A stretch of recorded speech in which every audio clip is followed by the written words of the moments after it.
دا څه چلو دغلته کې مې در غریبۍ ته ولاړ یم دا بیټري یې رانه راوچته کړه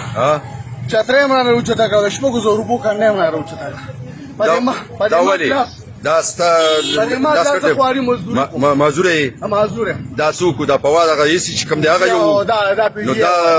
ولې داسې دا ظلم کوي نو بس دا سرجي دا مونږ اریان په دیو چې خپل در غریبۍ ته ما په یو لاس باندې نه پرېږدي نو څه وکړم سوال وکړم ناکي وکړم دې خو د ګاډي نه غورځول ته ګاډي ته ښه دی څه مسله وه ما ورته سرجي مې دا سامان نه راکول نه راکول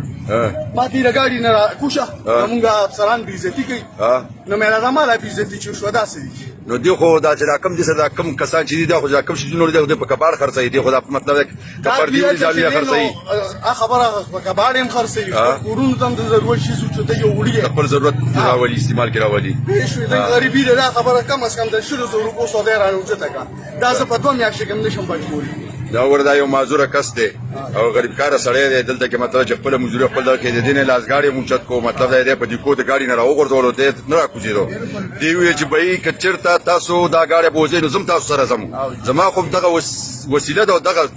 زما دې کې رزق دی او دا سړی ګوره ټول خلک ولاړ دا ټول خلک د دې خبرې گواهان دي دا څه وکنه دا سړی واله راوي غورځولو په دې کو باندې معذور دی وګوره غریب ته خدای تعالی دی نما شپږ لوریان دي یو مزوي دی په یو لاس باندې خواري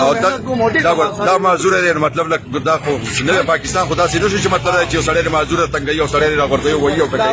کوي نو د خپل لالچ لپاره مطلب چې دې سره ظلم زیاتې کیږي مطلب په دې غور پرې شي